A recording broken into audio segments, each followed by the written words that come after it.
আজকের বিষয়টা অত্যন্ত গুরুত্বপূর্ণ, অত্যন্ত গুরুত্বপূর্ণ। কোরআনে কারীমের মধ্যে আল্লাহ রাব্বুল আলামিন বলেন, ওয়া মা খালাকতুল জিন্না ওয়াল ইনসা ইল্লা লিয়াবুদুন। আমি মানুষ এবং জিনকে সৃষ্টি করেছি শুধুমাত্র আমার ইবাদতের জন্য, আমার গোলামির জন্য, আমার আনুগত্যের জন্য। এখন এই ইবাদত আমাদের সৃষ্টি হয়েছে কিসের জন্য? জবাব দিতে হবে সকলকে, কি জন্য? ইবাদতের জন্য। আমি যে মাঝে মধ্যে প্রশ্ন করি, তাতে কি আপনারা রাগ করেন নাকি? আমি আপনাদেরকে কষ্ট দেওয়ার জন্য প্রশ্ন করি না, এটি সুন্নতের একটি অংশ। হুজুর সাল্লাল্লাহু আলাইহি ওয়াসাল্লাম গুরুত্বপূর্ণ কথাগুলি সাহাবায়ে কিরামদেরকে 3 বার করে জিজ্ঞেস করতেন, যাতে করে কথাগুলি অন্তরের ভেতরে ঢুকে যায়, কলিজার ভিতরে ঢুকে যায়। আল্লাহ পাক আমাদের সৃষ্টি করেছেন ইবাদতের জন্য। কিসের জন্য? আমরা যেন তার গোলামি করি, সেই জন্য আল্লাহ পাক আমাদেরকে সৃষ্টি করেছেন, জিনদেরকেও সৃষ্টি করেছেন ইবাদতের জন্য। এই ইবাদত একটি ব্যাপক অর্থবোধক শব্দ। আমরা যদি ইবাদতটা নাই বুঝি, তা আমাদের মানব জন্ম হবে বৃথা। ইবাদত হচ্ছে আল্লাহর পছন্দনীয় জিনিসগুলি আমল করে তার সন্তুষ্টি অর্জন করার জন্য প্রচেষ্টা চালানো জীবনের সকল ক্ষেত্রে। এর মধ্যে ইবাদতের ভিতরে এমন এক ব্যাপক অর্থ যে এর ভিতরে নামাজ, রোজা, হজ, যাকাত, সত্য কথা, আমানতদারি, দিয়ানতদারি, প্রতিবেশীর হক আদায় করা, মাতা পিতাকে শ্রদ্ধা করা, প্রতিবেশী হক আদায় করা, স্ত্রীর হক আদায় করা, সৎ কাজের আদেশ করা, অসৎ কাজের নিষেধ করা, জিহাদ ফি সাবিলিল্লাহ করা, এ সব কিছুই হচ্ছে ইবাদতের মধ্যে শামিল। জিকির আজকার করা, তেলাওয়াত করা, আমলে সালেহ করা, এভাবে করে আল্লাহ পাককে খুশি করার জন্য আল্লাহর নির্দেশ মাফিক কাজগুলি করা, সবটাই হচ্ছে ইবাদতের মধ্যে শামিল। মানব সৃষ্টির উদ্দেশ্য এবং লক্ষ্যই হচ্ছে মানুষ গোলামি করবে, আনুগত্য করবে আল্লাহ পাকের। এই জন্য যত নবী আল্লাহ পাক পৃথিবীতে পাঠিয়েছেন, সমস্ত নবী দাওয়াত দিয়েছেন তার উম্মতকে কি বলে? ইয়া কওমি ইবুদুল্লাহা মা লাকুম মিন ইলাহিন গায়রু। প্রত্যেক নবী তার জাতিকে, তার সম্প্রদায়কে ডেকে বলেছেন, হে আমার জাতি, হে আমার সম্প্রদায়, এক আল্লাহর গোলামি করো, তিনি ছাড়া তোমাদের কোনো ইলাহ নাই, প্রভু নাই, মাবুদ বলে কেউ নাই।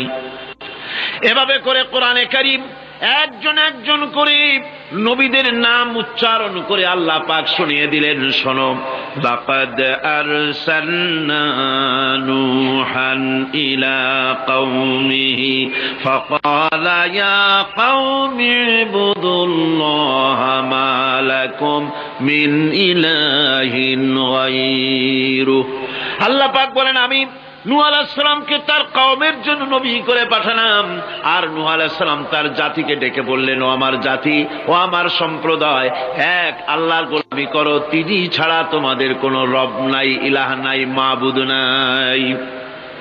হুদ আলাইহিস সালাম সম্পর্কে আল্লাহ পাক বলছেন, ওয়াইলা আদিন আখাহুম হুদান ক্বালা ইয়া কওমি ইবুদুল্লাহা মা লাকুম মিন ইলাহিন গায়রু। হুদকে আমি সামুদ জাতির জন্য, আমি সালেহ আলাইহিস সালামকে তার জাতির জন্য পাঠাইছি, হুদকে তার জাতির জন্য পাঠাইছি, এবং তারা সকলেই বলেছেন, হে আমার জাতি, এক আল্লাহর গোলামি করো, এক আল্লাহর দাসত্ব করো, আর কারো গোলামি করা যাবে না। এভাবে করে শুআয়ব আলাইহিস সালাম সম্পর্কে আল্লাহ পাক বলেছেন, আমি মাদিয়ানবাসীদের জন্য তাকে পাঠিয়েছি, এবং তাকে আমি বলেছি যে একমাত্র আল্লাহ পাকের গোলামি করো, জীবনের সকল ক্ষেত্রে তার আনুগত্য করো। আল্লাহ পাক এরপরে বলেন, শুধু নূহ, শুধু হুদ, শুধু সালেহ আর শুআয়ব নয়, শুধু মূসা আর ঈসা নয়, ওয়ালাকাদ বা'আসনা ফি কুল্লি উম্মাতির রাসূলা আন ইবুদুল্লাহা ওয়াজতানিবুত তাগুত। আমি প্রত্যেক জাতির জন্যই রাসূল প্রেরণ করেছি, এবং সকলেই দাওয়াত দিয়েছেন, আন ইবুদুল্লাহ ওয়াজতানিবুত তাগুত, এক আল্লাহর গোলামি করো, এক আল্লাহর আনুগত্য করো, আর তাগুতকে বর্জন করো। তাগুত হচ্ছে সেই শক্তি যে শক্তি শুধু নিজেই আল্লাহর আইন অমান্য করে না, অন্যদেরকেও অমান্য করতে বাধ্য করে। তাকে কি বলা হয়? কোরআন বলছি, وَمَا أَرْسَلْنَا مِنْ قَبْلِكَ مِنْ رَسُولٍ إِلَّا نُوحِي إِلَيْهِ أَنَّهُ لَا إِلَهَ إِلَّا أَنَا فَاعْبُدُونِ। আল্লাহ পাক বলছেন, হে নবী, তোমার পূর্বে এই পৃথিবীতে আমি যাদেরকে পাঠিয়েছি তাদের সকলের প্রতি আমি এই ওহী অবতীর্ণ করেছিলাম যে তারা তার জাতিকে বলবে, লা ইলাহা ইল্লা, লা ইলাহা ইল্লা আনা, আমি ছাড়া কোনো ইলাহ নাই, অর্থাৎ আল্লাহ ছাড়া কোনো ইলাহ নাই। এই কথাটা নবীরা সকল জাতির কাছে তারা বলবে, এই বলে ওহী নাযিল করেছে। এবং তারা বলবে একমাত্র আল্লাহ পাকের গোলামি, তার আনুগত্য জীবনের সকল ক্ষেত্রে করতে হবে, তিনি ছাড়া কোনো ইলাহ নাই, এটাকে বিশ্বাস করতে হবে। মেরাজ উপলক্ষে আল্লাহ পাক রাসূল করিম সাল্লাল্লাহু আলাইহি ওয়াসাল্লামকে যে পেগাম দিয়েছিলেন, যে হাদিয়া দিয়েছিলেন, যে 14টি পেগাম ছিল, তার মধ্যে প্রথম পেগাম যেটা ছিল সে ছিল কি? وَقَضَى رَبُّكَ أَلَّا تَعْبُدُوا إِلَّا إِيَّاهُ وَبِالْوَالِدَيْنِ إِحْسَانًا। তোমার রবের পক্ষ থেকে এটা চূড়ান্ত রূপে ফয়সালা হয়ে গিয়েছে, চূড়ান্ত ফয়সালা হয়ে গিয়েছে যে দাসত্ব, গোলামি, আনুগত্য করতে হবে কেবলমাত্র আল্লাহ সুবহানাহু ওয়া তাআলা। আল্লাহ পাকের গোলামি ছাড়া কারো গোলামি করা যাবে না। এখন এই গোলামিটা কি জিনিস, আসুন আমরা ব্যাখ্যা করে আলোচনা করে বুঝতে চেষ্টা করি গোলামিটা কি।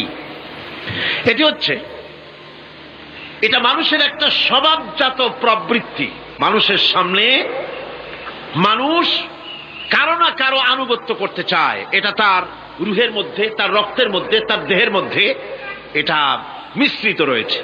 যেমন মানুষ ক্ষুধা লাগলে ক্ষুধা নিবৃত্ত করার জন্য আহারের আশ্রয় গ্রহণ করে, ঠান্ডা লাগলে শীত বস্ত্রের আশ্রয় নেয়, ক্ষুধা লাগলে খাদ্যের আশ্রয় নেয়, গরম লাগলে বৃষ্টি হলে ঘরের মধ্যে আশ্রয় নেয়, মনের ভাষা ব্যক্ত করার জন্যে, মনের কথা ভাবের আদান প্রদান করার জন্য ভাষার আশ্রয় গ্রহণ করে।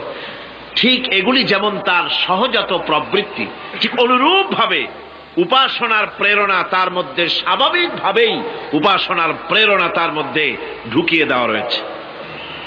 কারো না কারো সামনে তার মাথা নত করা এটি একটি স্বাভাবিক প্রেরণা। ইবাদতের ধারণা প্রকৃতপক্ষে এটি একটি ব্যাপক ধারণা। এর প্রথমে এটাকে দুই ভাগে ভাগ করা যায়, একটা হচ্ছে বন্দিগি এবং আনুগত্য, আর একটা হচ্ছে পূজা বা অর্চনা। বন্দিগি এবং আনুগত্যের ব্যাপারটা হচ্ছে যে উচ্চতর কোন একটি সত্তার সামনে মাথা নত করে দেওয়া, যেটাকে আরবিতে বলা হয় ইজহারে তাদাল্লুল, নিজেকে ছোট করা, নিজেকে ছোট করা। এই নিজেকে ছোট করাটা এটা কিন্তু আল্লাহ পাক ছাড়া কারো সামনে মাথা নত করা, কথা বুঝেন না নাকি? আল্লাহ ছাড়া কারো সামনে মাথা নত করা যাবে না। সুতরাং আজ ইজহারে তাদাল্লুল, মানুষ নিজেকে ছোট করবে কেবলমাত্র আল্লাহর কাছে। কার কাছে? আল্লাহ ছাড়া কারো সামনে মানুষ মাথা নত করতে পারবে না। এমনকি আমার দেশের কোর্টগুলিতে জজ সাহেবদেরকে বলা হয় মিলর্ড, আমার প্রভু। ব্রিটিশের শেখানো কথা, কোন মুসলমান উকিলের এমন কথা বলা উচিত নয়, জায়েজ নয়, হারাম। এ ধরনের কাস্টমস, এ ধরনের ট্র্যাডিশন উৎখাত করা উচিত। মাননীয় স্পিকার, মাননীয় জজ সাহেব, সম্মানিত জজ সাহেব এভাবে বলতে পারে, কিন্তু আমার প্রভু, প্রভু তো মুসলমানের একজন। প্রভু কয়জন? তার নাম কি? এই 60 জনে কইলেন আল্লাহ। আল্লাহর নাম নিতে দুঃখ লাগে, ভয় করে, লজ্জা করে, চিল্লা এখন প্রভুকে আল্লাহ সুবহানাহু ওয়া তাআলা। সুতরাং তার সামনে মাথা নত করতে হবে। এখন বন্দিগি বা আনুগত্য, আমি এই জিনিসটা একটা দৃষ্টান্তের মাঝে আপনাদের সামনে পেশ করতে চাই। খুবই গুরুত্বপূর্ণ বিষয়, আপনারা শুনলে আশা করি আল্লাহ পাক আমাদেরকে ফায়দা দান করবেন। আমি দোয়া চাই এই গুরুত্বপূর্ণ বিষয়টি যেন গুছিয়ে আপনাদের সামনে পেশ করতে পারি, আল্লাহ পাক যেন তৌফিক দান করেন। এই আনুগত্যটার একটা দৃষ্টান্ত এভাবে দেওয়া যায়, যেমন চাকর মনিবের আনুগত্য করে। চাকর কার আনুগত্য করে? মনিবের। মনিব যা বলে চাকর সেগুলিকে মান্য করে। এটাকে আরেকটু বড় করে যদি দেখতে চান তাহলে এভাবে বলা যায়, জনগণ, একটা দেশের জনগণ সরকারের আনুগত্য করে। সরকার যা বলে সরকারের আনুগত্য করে। মানুষ তার নিজের অজান্তেও কোর্টে, কাছারিতে, আদালতে, রাস্তায়, নৌকায়, স্টিমারে, প্লেনে, শিক্ষাঙ্গনে, সর্বত্র একটি দেশের জনগণ একটা সরকারের আইন নিজের অজান্তেই মেশিনের মতো পালন করে চলে, ঠিক কিনা? এই দৃষ্টিতে যে পরিমাণ লোক কোন সরকারের কর্তৃত্ব সীমায় বাস করে এবং তার আইনের অনুবর্তন করে, তাদের সম্পর্কে আমরা বলতে পারি জনগণ অমুক সরকারের আনুগত্য করছে। আর এটাকে যদি আরবিতে বলেন তাহলে বলা যায় এভাবে, জনগণ অমুক সরকারের ইবাদত করছে, আনুগত্য করছে, দাসত্ব করছে, গোলামি করছে। এবার এই ধারণাটিকে আরো একটু প্রশস্ত করে দিন, তাহলে আপনি দেখতে পাবেন, প্রথমে বললাম মনিবার চাকর, তারপর বললাম জনগণ আর সরকার। এবার এই দৃষ্টিকে আরো প্রশস্ত করে দিয়ে বিশ্বের দিকে তাকান, মহা শূন্যের দিকে তাকান। গাছপালা, তরু লতা, কীট পতঙ্গ সব যেন কারো আইন মেনে চলছেই তো মনে হয়, নাকি কন? এবার শুনুন আল্লাহ পাক কি বলছে। আল্লাহ রাব্বুল আলামিন বলেন, আফাগায়রা দীনিল্লাহি ইয়াবগুন ওয়ালাহু আসলামা মান ফিস সামাওয়াতি ওয়াল আরদি তাওআন ওয়া কারহা। আফাগায়রা দীনিল্লাহি ইয়াবগুন, তোমরা কি আমার দেওয়া জীবন ব্যবস্থাকে ছেড়ে দিয়ে অন্যের তৈরি করা কোন ব্যবস্থা তালাশ করো? ওয়ালাহু আসলামা মান ফিস সামাওয়াতি ওয়াল আরদ, অথচ আকাশে যা আছে, জমিনে যা আছে, সব কিছু আনুগত্যের মস্তক আমার সামনে মাথা নত করে দিয়েছে। সুবহানাল্লাহি ওয়া বিহামদিহি, ঠিক কিনা?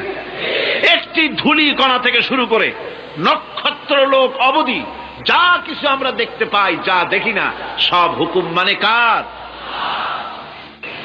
এই আইনের বৃদ্ধাচরণ করার ক্ষমতা কারো নাই। এটাকে বলা যায় গোটা বিশ্ব চরাচর আনুগত্য করছে, গোলামি করছে, ইবাদত করছে। কার করছে?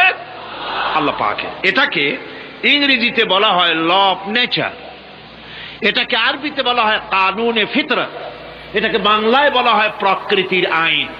এই আইনকে লঙ্ঘন করার ক্ষমতা কারো নাই। বন্ধুগণ, এই পৃথিবীর আপনি লক্ষ্য করে দেখবেন, কোরআন মাজিদে এই বন্দিগিকে কোথাও ইবাদত বলেছে, কোথাও তাসবিহ বলেছে, কোথাও তাকদীস বলেছে, কোথাও সুজুদ বলেছে, কোথাও কুনুত বলেছে। আল্লাহ রাব্বুল আলামিন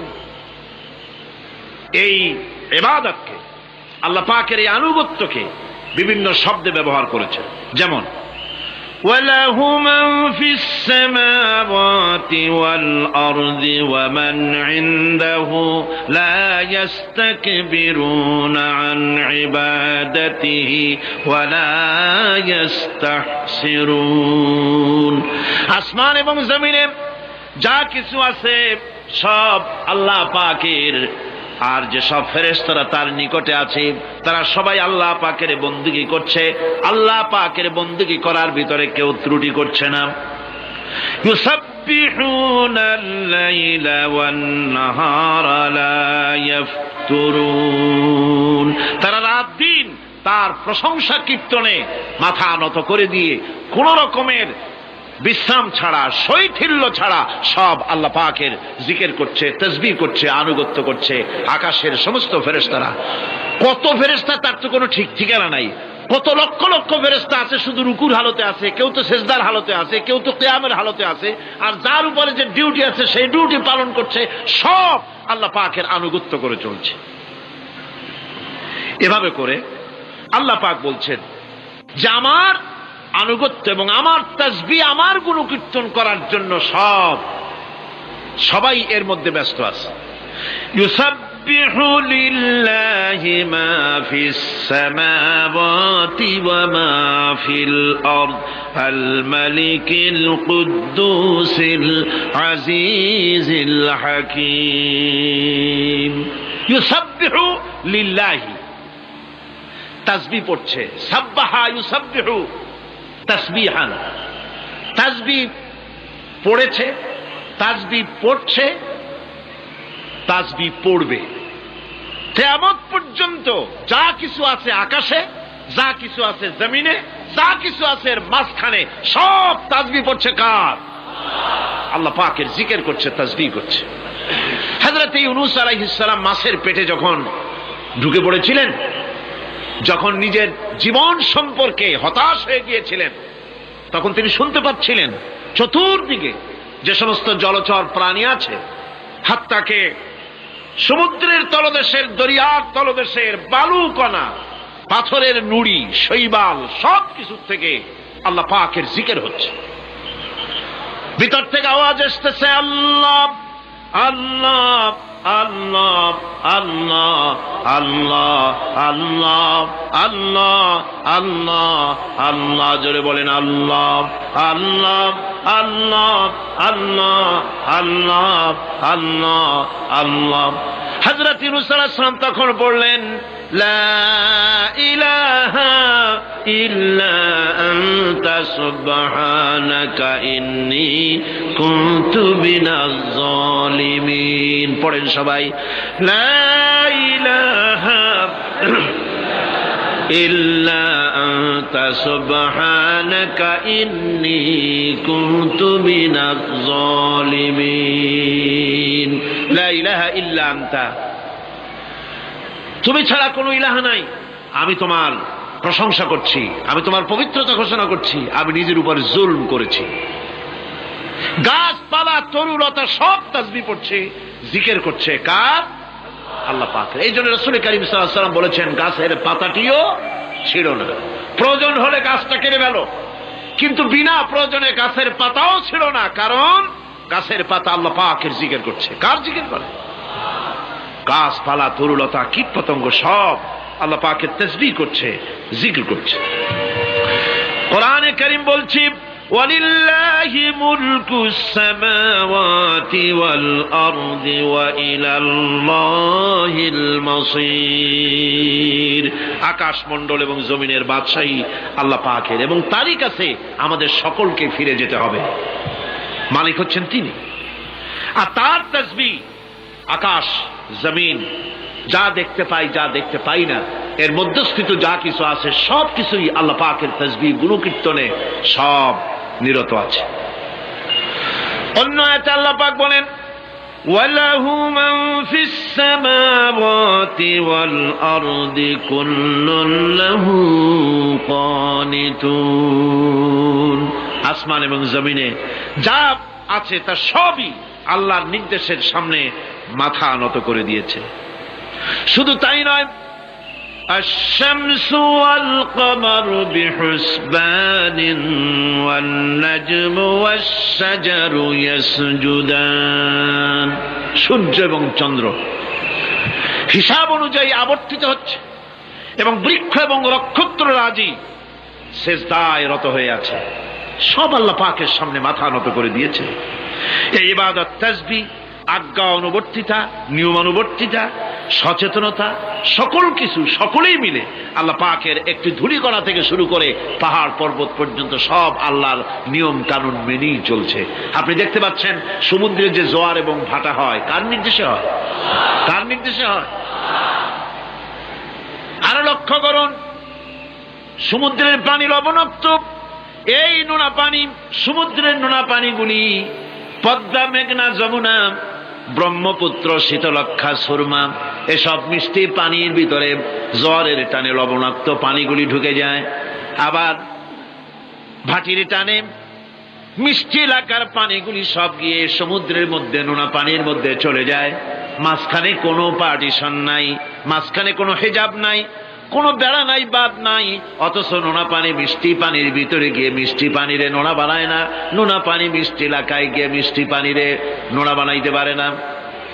এই যে আল্লাহ পাকের হুকুম মেনে সব চলতেছে, জোয়ার ভাটাগুলি হতেছে, রাত আর দিন চলতেছে। রাত 12টার সময় সূর্য এসে বলে না রাত সর, আমি এখন দিন বানায় ভালাবো। বেলা 12টার সময় রাতের আগমন ঘটতে পারে না।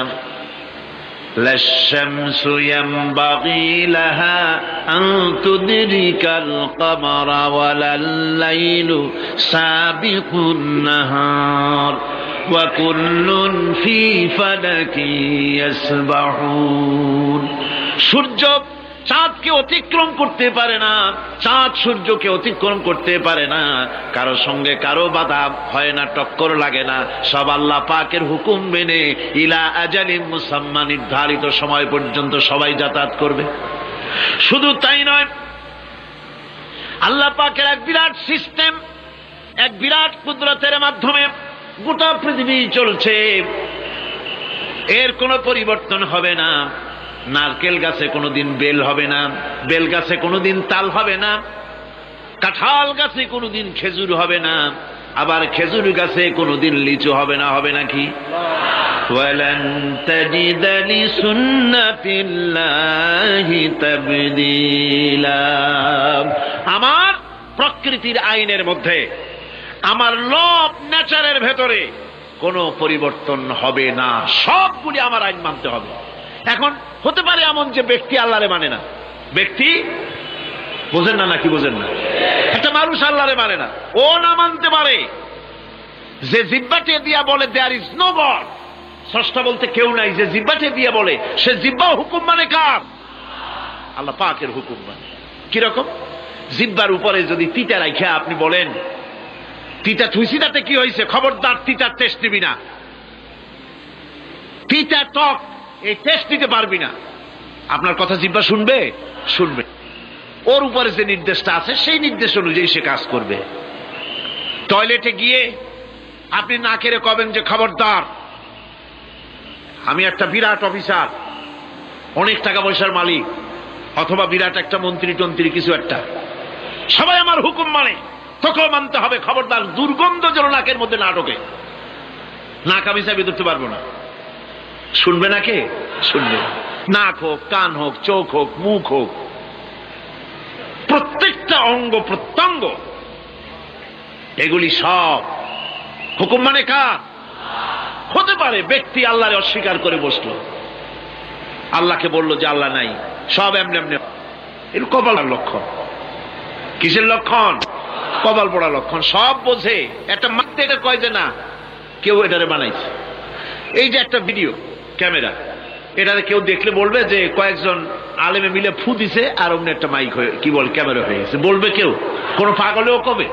এই প্যান্ডেলটা দেখে কি মনে হবে? 4-5 জন পিসা বাইসা কোচার কোণে দাঁড়াইয়া ফু দিছে, সাথে সাথে প্যান্ডেল হয়ে গেছে। এটা কথা হইল?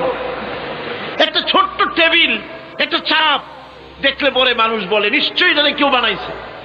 আজীব, এত বড় বিশাল আকাশ, এত সুন্দর জমিন, এত সুন্দর দেহ, এই মানুষ, গাছপালা, তরুলতা, কীট পতঙ্গ, পাহাড়, নদ নদী, এ সব কিছু দেখে কেবলমাত্র কপাল পোড়াই বলতে পারে যে কেউ নাই, এমনি এমনি হয়েছে। আজীব তামাশা। এমনি এমনি একটা চাউল তৈরি হয় না, একটা ডিম তৈরি হয় না, এমনি এমনি পৃথিবীটা হয়ে গেল। সবগুলির পেছনে আল্লাহ পাক আছেন, তিনি সৃষ্টি করেছেন। এখন উপাস্যের প্রতি এই সৃষ্টি মানুষের দৃষ্টি আকর্ষণ করে। উপাস্য পাও না কে আল্লাহ তা ঠিক পাও না, তা দেখাবার জন্য এই পৃথিবীর আল্লাহর সৃষ্টি প্রত্যেকটি পদার্থ, প্রত্যেকটি জিনিস ইঙ্গিত করে নিঃসন্দেহে কেউ না কেউ আছে, আর তার নাম হচ্ছে আল্লাহ। তার নাম কি? আরো জোরে বলেন, নাম কি? আল্লাহ পাক। এখন প্রশ্ন ওঠে আল্লাহরে বানাইছে কেনা? এরা বলে তো মুরগি আগে না ডিম আগে? ডিম যদি আগে হয়ে থাকে তো ডিমটারে পারলো কে? আর মুরগি যদি আগে হয়ে থাকে, কোথার থেকে মুরগি এসে উড়ে এসে জুড়ে বসলো, আইলো কই থেকে? আল্লাহ যদি একজন থেকেই থাকেন তাহলে তার স্রষ্টাকে? এই প্রশ্ন তুলেছেন বার্টন রাসেল। প্রশ্ন তুলেছে স্রষ্টার স্রষ্টাকে। আমি দেখলাম এক আর্মি অফিসার একটা বই লিখেছেন, আমার এত ভালো লাগলো। বইটার নাম হচ্ছে আল কোরআন দ্য চ্যালেঞ্জ, মহাকাশ পর্ব।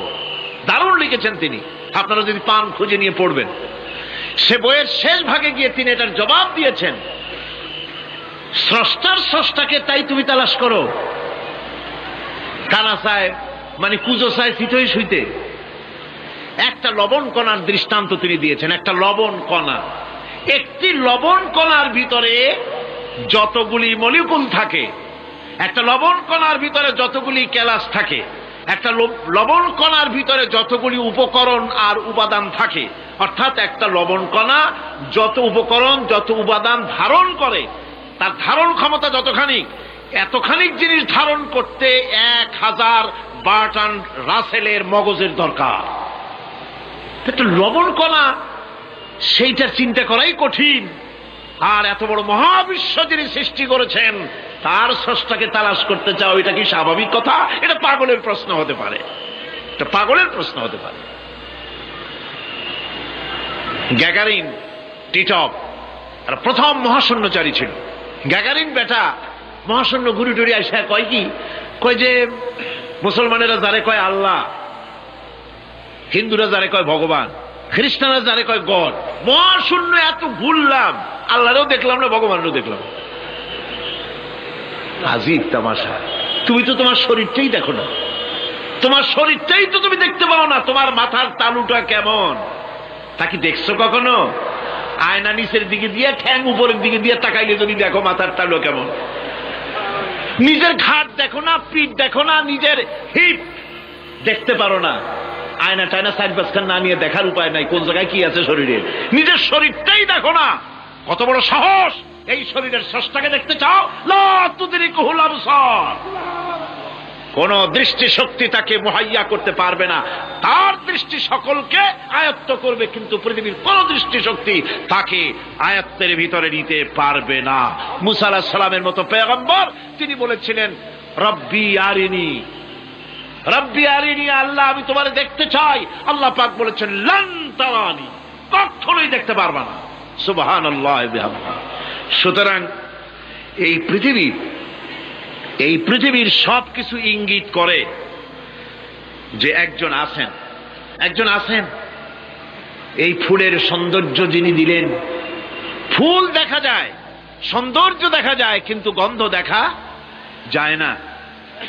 এই পানির মিষ্টতা, মিষ্টি পানি, ফুলের গন্ধ, জোনাকি পোকার আলো, এই যে সুন্দর সুন্দর জিনিস দিয়ে আল্লাহ পাক এই বিশ্বকে সজ্জিত করেছেন, এ সব কিছুই ইঙ্গিত করে নিঃসন্দেহে একজন আছেন। আর যিনি আছেন তার নাম হচ্ছে কি?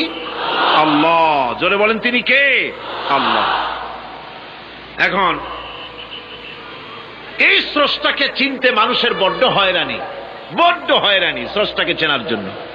এই স্রষ্টাকে খোঁজার জন্য, চেনার জন্য মানুষ শক্তি পূজা আরম্ভ করলো। ওই যে আমি আগে বলেছি, মানুষের মধ্যে একটা স্বাভাবিক প্রেরণা এই কারো না কারো সামনে মাথা নত করে দেবে। সেজন্য মানুষ, কেউ তো আগুনকে পূজা করলো, আগুনের ভিতরে শক্তি আছে বলে আগুনের সামনে মাথা নত করে দিল, পাহাড়ের সামনে মাথা নত করে দিল, মূর্তি বানাইয়া মূর্তির সামনে মাথা নত করলো, কাঠের মূর্তি, মাটির মূর্তি বানাইয়া তার সামনে মাথা নত করে দিল। এগুলির সামনে যদি তুমি মাথা নত করলে, এগুলি কি মাছির মতো একটা ছোট্ট প্রাণীও বানাতে পারবে? এই চ্যালেঞ্জ কার? আল্লাহ পাকের। কোরআন শরীফে আল্লাহ পাক বলেছেন, নবী ওদের বলেন, ওরা কি মাছির মতো ছোট্ট একটা প্রাণী বানাতে পারবে? পারবে না।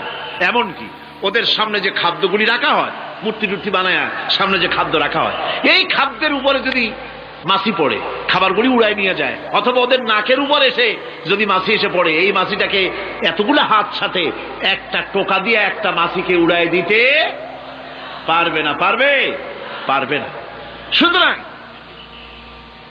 বুঝতে হবে, একথা বুঝতে হবে, স্রষ্টাকে তালাশ করতে গিয়ে মানুষেরা আগুনের পূজা করলো, পাথরের পূজা করলো, গাছের পূজা করলো, মাছের পূজা করলো, সাপের পূজা করলো, বাঘের পূজা করলো, শেষ পর্যন্ত সেক্সুয়াল অর্গান, এটার বাংলা করলাম না, এটারও পূজা করলো। এটাকে একটা শক্তির প্রতীক মনে করে এটার সামনেও মাথা নত করলো। বন্ধুগণ, মাটির পূজা করলো, জমিনকে নিজের মা মনে করে এটার পূজা করলো। অথচ আল্লাহ পাক পরিষ্কার করে বলে দিয়েছেন, লা ইলাহা ইল্লা আনা ফা'বুদুন, আমি ছাড়া কোনো ইলাহ নাই, আল্লাহ ছাড়া কোনো ইলাহ নাই। কোরআনে কারীম বলছে, ইন্নাল্লাযীনা তাদউনা মিন দুনিল্লাহি ইবাদুন আমসালুকুম। আল্লাহ পাক বলেন, আমাকে বাদ দিয়ে তোমরা যার সামনে মাথা নত করো, যার সামনে পূজা করো, অর্চনা করো, বন্দিগি করো, ওটা তোমার মতো আমার আরেকটি গোলাম। তুমি যেমন আমার গোলাম, ওটাও আমারই গোলাম। এই আল্লাহ সুবহানাহু ওয়া তাআলা তিনি বলছেন, আমাকে বাদ দিয়ে যার সামনে মাথা নত করো, ওরা আমার গোলাম। সূর্য কার গোলাম? চন্দ্র কার গোলাম? সাপ বলেন, বাঘ বলেন, আগুন বলেন, সব কার গোলাম? এগুলি সব কার কথা শোনে? আগুন যতই পূজা করেন, আগুনের মধ্যে আপনি পড়লে আগুন কি ছাড়বে? ছাড়বে না। তবে হ্যাঁ, আগুনের মালিক যদি বলে তাহলে ছাড়িয়ে দিবে, ঠিক কিনা? ইব্রাহিম আলাইহিস সালামকে আগুনের ভিতরে যখন ফেলে দেওয়া হচ্ছে, ফেরেশতা বলতেছিল, আমার কাছে সাহায্য চাও, আগুন থেকে বাঁচায় দেই। হযরত ইব্রাহিম বলেছিলেন, আমার তো পরীক্ষা হতেছে, ইমতিহান হতেছে, আমাকে ডিস্টার্ব করো না, আমি তোমার কাছে কেন সাহায্য চাইব? আমি আগুনে পুড়লে পরে আমার মাবুদ, আমার খোদা, আমার আল্লাহ তিনি যদি খুশি হন, তাহলে আমার এমন আল্লাহকে খুশি করার জন্য 1000 বার পড়তে রাজি আছি। তোমার কাছে কেন সাহায্য চাইব? আমি তো অন্ধ, আল্লাহর ইবাদত করি না, যিনি আমার দুঃখ দুর্দশা নিজের চোখে না দেখেন। আগুনের মধ্যে পড়ে গেলেন। আল্লাহ পাক আগুনকে অর্ডার করে দিলেন, ইয়া নারু কুনি বারদাও ওয়া সালামান আলা ইব্রাহিম। আগুন, আমার ইব্রাহিমের জন্য ঠান্ডা হয়ে যা, শান্তিদায়ক ঠান্ডা হয়ে যা। তাহলে দেখা গেল আগুনের মালিক হচ্ছেন আল্লাহ পাক। আল্লাহ পাক আজও যদি কোনো পূজা করা রাখবেন আগুনের পূজা করা তো হারাম। আগুন হচ্ছে আল্লাহর গোলাম, আল্লাহর সৃষ্টি, এটা হচ্ছে মাখলুক, আল্লাহ হচ্ছেন খালিক। বিশ্ব কবি সম্রাট আল্লামা ডক্টর ইকবাল কি সুন্দর করে বলেছেন, আজ ভি হো জো ইব্রাহিম কা ইমা পয়দা, आज भी हो जो इब्राहिम का ईमान पैदा, आग कर सकती है एक अंदाज गुलिस्तान पैदा। ইব্রাহিমের ঈমান যদি আজও কোথাও হয় বিদ্যমান, করতে পারেন অগ্নিকুণ্ডে খুবসুরত এক গুলিস্তান। এখনো যদি ইব্রাহিমের ঈমান যদি কারো মধ্যে জাগ্রত হয়, আর তাকে যদি আগুনে ভালানো হয়, সে আল্লাহ আজও আছেন না? নাই? আছে কিনা? আল্লাহু লা ইলাহা ইল্লা হুয়াল হাইয়ুল কাইয়্যুম। পড়েন সবাই, আল্লাহু লা ইলাহা ইল্লা হুয়াল হাইয়ুল কাইয়্যুম। তিনি সদা জাগ্রত, তিনি চিরঞ্জীব। সুতরাং মহান শক্তিধর আল্লাহ পাক তার হচ্ছে সব গোলাম। তুমি গোলাম হইয়া আর এক গোলামের কাছে হাত পাতো, সে তোমারে কিচ্ছু দিতে পারবে না। আমি দৃষ্টান্ত দিতে গিয়ে বলি, একজন ভিক্ষুক সে যদি আর একজন ভিক্ষুকের কাছে গিয়ে বলে, ভাই আমারে 10টা টাকা দাও, সে 10 টাকা পাবে কই? সারাদিন খয়রাত করিয়া পাইছে মোটে 5 টাকা, তোমারে তো 10 টাকা দিতে পারবে না। ও ভিক্ষুক, তুমিও ভিক্ষুক। সুতরাং গোটা বিশ্ববাসী হচ্ছে আল্লাহ পাকের কাছে ভিক্ষুক। সবগুলি কি ভিক্ষুক? প্রধানমন্ত্রী হোক, প্রেসিডেন্ট হোক, প্রধান সেনাপতি হোক, আল্লাহ পাকের দরবারে এগুলি কিচ্ছুই না, গোলাম। এগুলি সব কি? গোলাম আর গোলাম। সুতরাং মাথা নত করা যাবে না কারো সামনে। এই প্রকৃতি, এই নেচার শিখাচ্ছে। একজন আছেন সেটাকে বুঝতে হবে। বোঝার জন্য আল্লাহ কি দিয়েছেন? কি বোঝার জন্য আল্লাহ পাক মানুষকে ব্রেন দিয়েছেন, বিবেক দিয়েছেন। শোনার জন্য কান দিয়েছে, দেখার জন্য চোখ দিয়েছে। আল্লাহ পাক বলছেন লাহুম কুলুবুন লা ইয়াফকাহুনা বিহা ওয়া লাহুম আয়ুনুন লা ইউবসিরুনা বিহা ওয়া লাহুম আযানুন লা ইয়াসমাউনা বিহা উলাইকা কাল আনআম বাল হুম আযাল উলাইকা হুমুল গাফিলুন। আমি যাদেরকে কান দিয়েছিলাম, কলব দিয়েছিলাম, বিবেক দিয়েছিলাম, বিবেক দিয়ে সব বুঝলো, কিন্তু আমারে বুঝলো না। বিবেক দিয়া সব বুঝলো, বিবেক দিয়া সমস্ত জিনিস, নিজের স্বার্থের জিনিসগুলি বুঝলো, কিন্তু আল্লাহকে বুঝলো না। কান দিয়েছিলাম শোনার জন্য, গান শুনলো, বাজে কথা শুনলো, সব শুনলো, কিন্তু হকের দাওয়াত তার কানের মধ্যে ঢুকলো না। হক বুঝলো না, হক শুনলো না, হক দেখলো না, সত্যকে চিনতে পারলো না। আল্লাহ পাক বলেন উলাইকা কাল আনআম, এরা হলো চতুষ্পদ জানোয়ার, জানোয়ার পশু। আল্লাহ কয় না খালি পশু কইলে সারে না, বাল হুম আযাল, একেবারে পশুর চাইতেও নিকৃষ্ট। কারণ কি? কারণ হলো পশু অবিশ্বাসী নয়, পশু অবিশ্বাসী নয়, পশু কাফের নয়, পশু মুশরিক নয়, পশু মুরতাদ নয়, পশু নাস্তিক নয়, ঠিক কিনা? সুতরাং পশুর চাইতেও খারাপ, পশুর চাইতেও খারাপ। পশু যেটা বোঝে তাও বোঝে না। পশু তো অন্তত মালিকের আনুগত্য করে, তার কথা শোনে, যার খায় তার কথা শোনে। কুত্তাটাও, কুকুরও যার খায় তার কথা শোনে, ঠিক কিনা গণ? অথচ যে আল্লাহ রাব্বুল আলামিন খেতে দিলেন, পড়তে দিলেন, সব কিছু দিলেন, তার ইবাদতটা বুঝতে চেষ্টা করলো না, তার ইবাদত বুঝতে চেষ্টা করলো না, তার গোলামি করতে জানলো না। সুতরাং এগুলি হচ্ছে উলাইকা কাল আনআম, এগুলি চতুষ্পদ জন্তু এবং জানোয়ারের মতো, বরং তার থেকেও নিকৃষ্ট। মানুষকে আল্লাহ পাক জ্ঞান দিয়েছিলেন, সেই জ্ঞান দিয়ে সে দূরবীন আবিষ্কার করলো, জ্ঞান দিয়ে দূরবীন আবিষ্কার করলো, যাতে করে শকুনের চাইতেও তীক্ষ্ণ দৃষ্টি সম্পন্ন হয়। সে গাড়ি আবিষ্কার করলো যাতে করে চিতাবাঘের চাইতেও বেশি দৌড়াইতে পারে।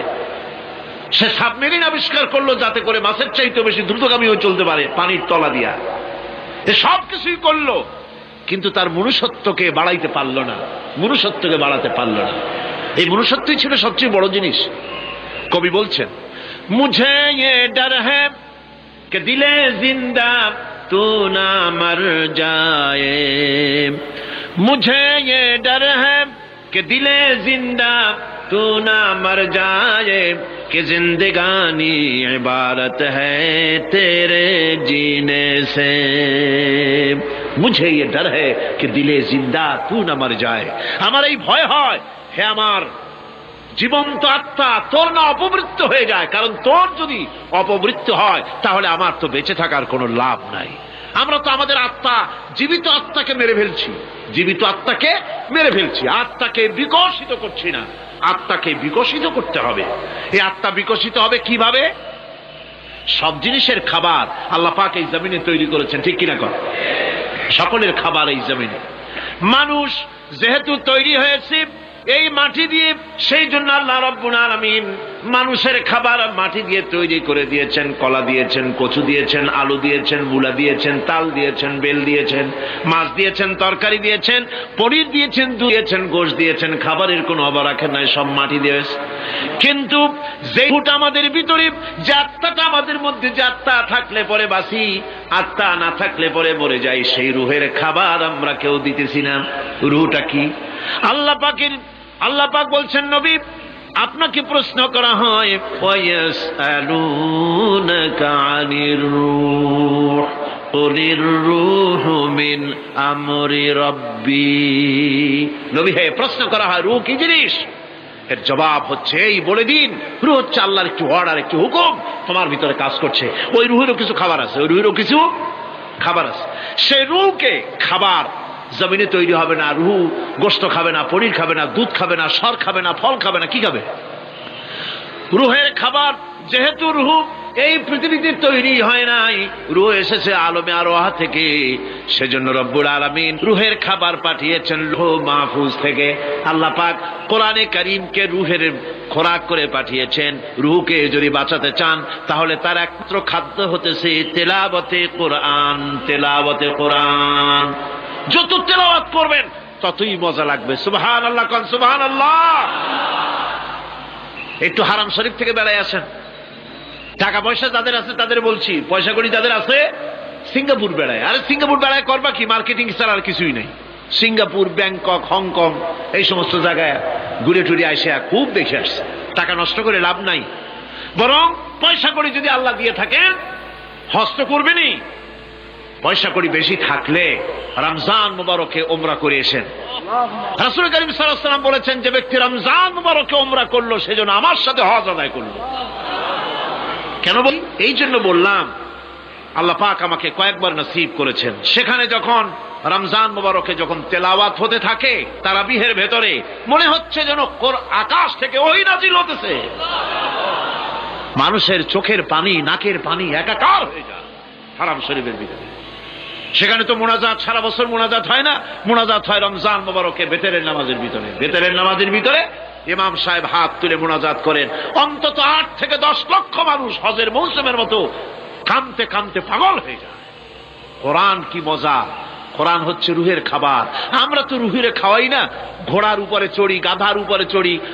ঘোড়ারে গাধারে জন্মের মতো মোটেই খাইতে দেই না, নিজে খাই জন্মের মতো। খাইয়া ঘোড়ারে খাইতে দেওয়া হয় না, গাধারে খাইতে দেওয়া হয় না। ফলে ওর উপরে যখন সওয়ার হয় তখন ঘোড়া গাধা না খাইতে খাইতে একদিন 4 ঠ্যাং 4 দিকে দিয়া জায়গায় চিপে মরা ছাড়ার কোনো পথ থাকে না। আমাদের মানুষেরা খায় কি? সুবহানাল্লাহ।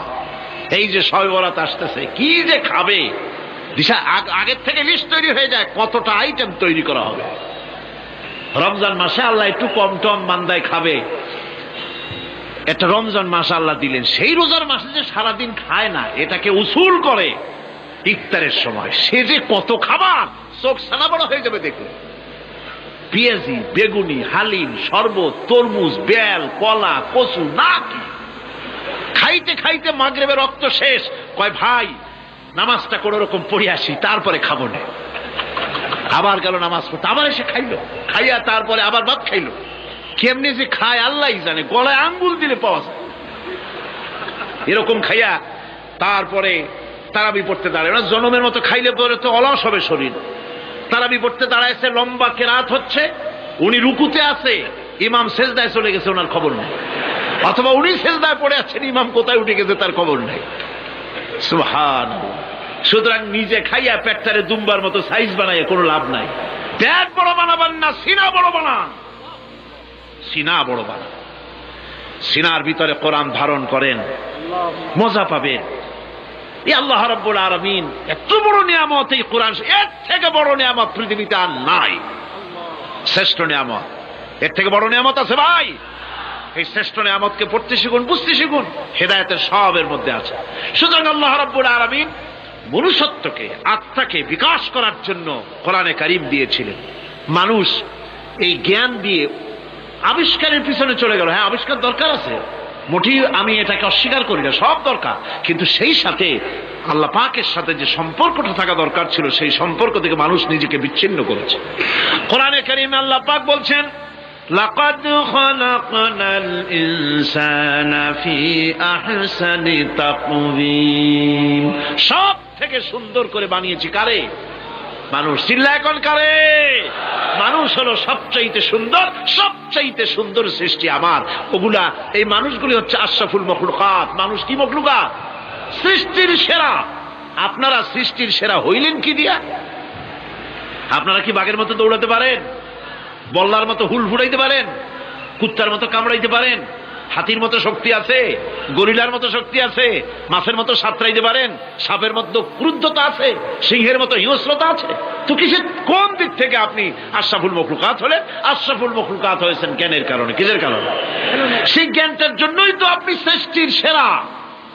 এই সৃষ্টির সেরা মানুষ, সুন্দর মানুষ, এই মানুষগুলি সুম্মা রাদাদনাহু ফি আসফালা সাফিলিন। সুম্মা রাদাদনাহু আসফালা সাফিলিন। এই মানুষ নিচে নামতে নামতে এত নিচে নামে, শয়তান অবাক হয়ে গালে হাত দিয়া নিচের দিকে তাকাইয়া দেখে আর চিন্তা করে এর দূর নামলো কেমনে। শয়তান অবাক হয়ে যায় মানুষের অবস্থা দেখে। আজ America, British parliament, American parliament আইন পাশ করে পুরুষে পুরুষে বিবাহ জায়েজ করে দিয়েছে সেখানে। নাউযুবিল্লাহি মিন যালিক। শয়তানের চাইতে অনেক কিছু। শয়তান ওই সব কাম জানেও না, বোঝেও না। শয়তান তো ভালো, কুত্তাও জানে না, ঠিক কিনা কন? কুকুরেও সমকামিতা করে না, শুয়ারেও করে না, গাধায়ও করে না। মানুষ কোথায় নামছে? এই মানুষ সৃষ্টির সেরা বানিয়েছিলাম, শয়তানের চাইতে নিকৃষ্ট হয়ে গেল। আল্লাহ পাক বলেন, ইল্লাল্লাযীনা আমানু ওয়া আমিলুস সালিহাতি ফালাহুম আজরুন গায়রু মামনুন। কিন্তু যারা ঈমান এনেছে, আমলে সালেহ করেছে, তাদের জন্য রয়েছে অফুরন্ত পুরস্কার। এই অফুরন্ত পুরস্কার আল্লাহ রাব্বুল আলামিন দান করবেন যারা নাকি মুমিন বান্দা, যারা নাকি ইবাদত করবে তাদের জন্য। এখন আমি আপনাদেরকে বলতেছিলাম যে ইবাদত গোলামি অর্থে, এর গোলামির পূর্ণ অর্থ সেটা হচ্ছে যে ব্যক্তি, পরিবার, সমাজ ও রাষ্ট্র, জীবনের সকল ক্ষেত্রে গোলামি করতে হবে কার? আল্লাহ পাকের। এই ইবাদত শব্দটাকে কোরআনে কারিমে কয়েকটা অর্থে ব্যবহার করা হয়েছে, সে অর্থগুলি আমাদের জানা দরকার। যেমন ইবাদত এবং দাসত্ব অর্থে আল্লাহ পাক বলছেন, সুম্মা আরসালনা মূসা ওয়া আখাহু হারুনা বিআয়াতিনা ওয়া সুলতানিম মুবিন। অথবা মূসা এবং তার ভাই হারুনকে আমার নিদর্শন দিয়ে তাদেরকে সুস্পষ্ট রূপে প্রমাণ সহ ফেরাউন এবং তার সভাসদের কাছে আমি পাঠিয়ে দিলাম। তারা যখন তাদের কাছে গিয়ে দ্বীনের দাওয়াত দিল, তখন তারা কি বলল? ফাকালু আনুমিনু লিবাশারাইনি মিসলিনা ওয়া কওমুহুমা লানা আবিদুন। আমি যখন তাদেরকে পাঠালাম, তারা যখন দ্বীনের দাওয়াত দিলেন, ইবাদতের দাওয়াত দিলেন, তখন তারা বলল, আমরা কি এমন আমাদেরই মতো দুজন মানুষের আনুগত্য করব? এখানে আবিদুন অর্থাৎ দাসত্ব, আমরা কি তার দাসত্ব করব? এই দাসত্ব একমাত্র আল্লাহরই হতে পারে, আর কারো হতে পারে না।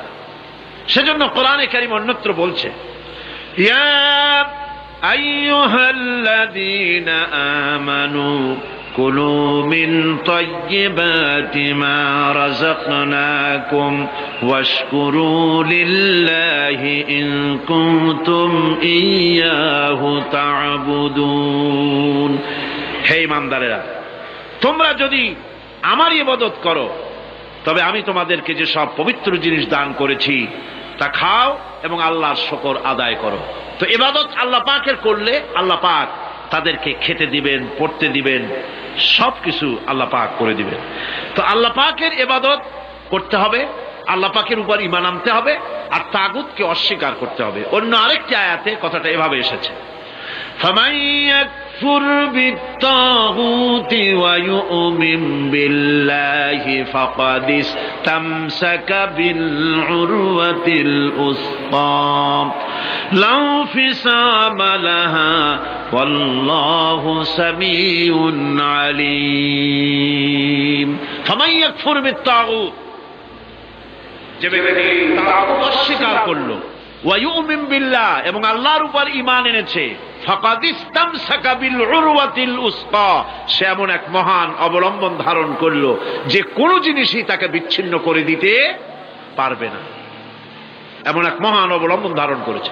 সুতরাং আল্লাহর উপর ঈমান আনতে হবে, তাগুতকে অস্বীকার করতে হবে। ইবাদত জীবনের সকল ক্ষেত্রে করতে হবে কার? আল্লাহ পাক।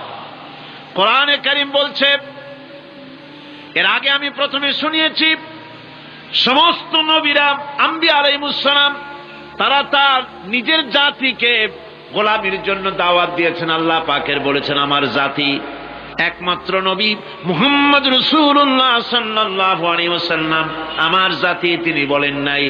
তাকে দিয়ে আল্লাহ পাক বলেছেন ইয়া আইয়ুহান নাসু উবুদু রাব্বাকুমুল্লাযী খালাকাকুম والذين من قبلكم لعلكم تتقون يا أيها الناس اعبدوا ربكم الذي خلقكم ربكم اعبدوا ربكم أي أطيعوا ربكم গোলামি করো, আনুগত্য করো, দাসত্ব করো তোমার সেই প্রভুর, সেই রবের যিনি তোমাকে সৃষ্টি করেছেন। তার আনুগত্য জীবনের সব ক্ষেত্রে করো, এক জায়গায় করলে হবে না, সব জায়গায় করলে হবে। জীবনের সমস্ত কাজটাই হলো ইবাদত হবে যদি মুসলমান আল্লাহর হুকুম মাফিক তার জীবনকে পরিচালনা করে। আপনার চোখের চাহনিটাও তো ইবাদত হবে, সুবহানাল্লাহ। এই চোখ দিয়ে গুনাহ কামাই করা যাবে, আবার এই চোখ দিয়ে সওয়াব কামাই করা যাবে।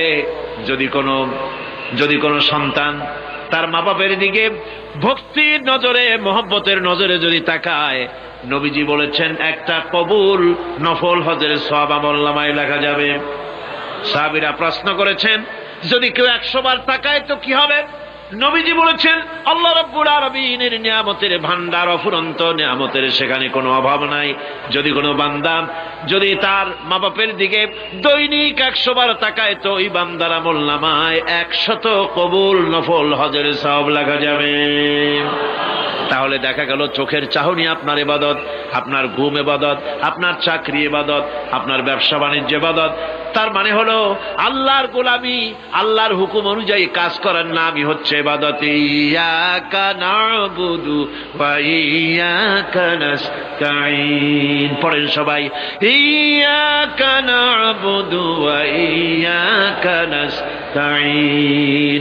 আল্লাহ তাআলা একমাত্র তোমার গোলামি করি, তোমারই আনুগত্য করি, তুমি ছাড়া কারো গোলামি করি না, তুমি ছাড়া কারো গোলামি করি না। এখন দোকানদার নামাজের মধ্যে পড়লো ইয়াকা না'বুদু। ইয়াকা না'বুদু, না'বুদু শব্দটা হচ্ছে মুজারের সিগায় যায়, এর মধ্যে দুইটা কাল পাওয়া যায়, বর্তমান আর ভবিষ্যৎ, দুটি কাল পাওয়া যায়। না'বুদু এই শব্দ দিয়ে বোঝানো হচ্ছে কি, আল্লাহ পাক এই নামাজের ভিতরে যেমন তোমার হুকুম পালন করে নামাজ আদায় করছি, যেমন নামাজের ভিতরে কিছু খাওয়া যায় না, বাইরে খাওয়া জায়েজ ছিল, নামাজ পড়ছি বলে খানাটা আমার জন্য হারাম হয়ে গেছে। কথা বলা জায়েজ ছিল, নামাজের ভিতরে কথা বলা হারাম করে দিলাম। এদিক ওদিক তাকানো জায়েজ ছিল, নামাজের ভিতরে এদিক ওদিক তাকানো বন্ধ করে দিলাম। তার মানে আমার জন্য চিরস্থায়ী, সব সময়ের জন্য আমার জন্য হালাল করে দেওয়া জিনিসগুলি এই নামাজের ভিতরে অল্প সময়ের জন্য হারাম করে প্রমাণ করে দিলাম। মাবুদ গো, এই নামাজের পরে চিরস্থায়ী হারামগুলি এইভাবে আমার জন্য হারাম করে নেব। ইয়াকা না'বুদু, নামাজটা পড়ছি যেভাবে করে, নামাজের বাইরের জীবন চালাবো সেইভাবে করে। সেজদা দিলেই তো সওয়াব হয়, সেজদা দিলে কি হয়? সওয়াব হয়। যদি কেউ 5-6টা সেজদা দিয়ে দেয় এক রাকাতের মধ্যে তো কি হবে? যদি কেউ নামাজ পড়লে তো সওয়াব হয়। ফজরের নামাজ যদি 4 রাকাত পড়ে তো কি হবে? মাগরিবের নামাজ যদি 2 রাকাত পড়ে অথবা 4 রাকাত পড়ে তো কি হবে? ইচ্ছে করে যদি এভাবে করে, ভুল করবে নয়, ইচ্ছে করে যদি করে, তাহলে আল্লাহর আইনের সঙ্গে বিরোধিতা করছে বলে সে বিদ্রোহী হিসাবে প্রমাণিত হবে। সুতরাং কথা হচ্ছে নামাজের ভিতরে আয় আল্লাহ পাক ইয়াকা না'বুদু, এই নামাজের ভিতরে তোমার হুকুম মেনে যেভাবে নামাজ আদায় করি, নামাজের বাইরের জীবনটাও তোমার হুকুম মেনে পালন করব। এটাই হচ্ছে ইবাদতের মূল থিম, মূল আইডিয়া, মূল ফিলসফি। নামাজ ইবাদত করতে হবে জীবনের সব ক্ষেত্রে। নামাজের ভিতরে বললাম ইয়াকা না'বুদু, দোকানদার, এই লোকটা কি দোকানদার, ঘি বিক্রি করবে, ঘি আনছে দোকানে, তারপরে নামাজ পড়তে দাঁড়িয়েছে।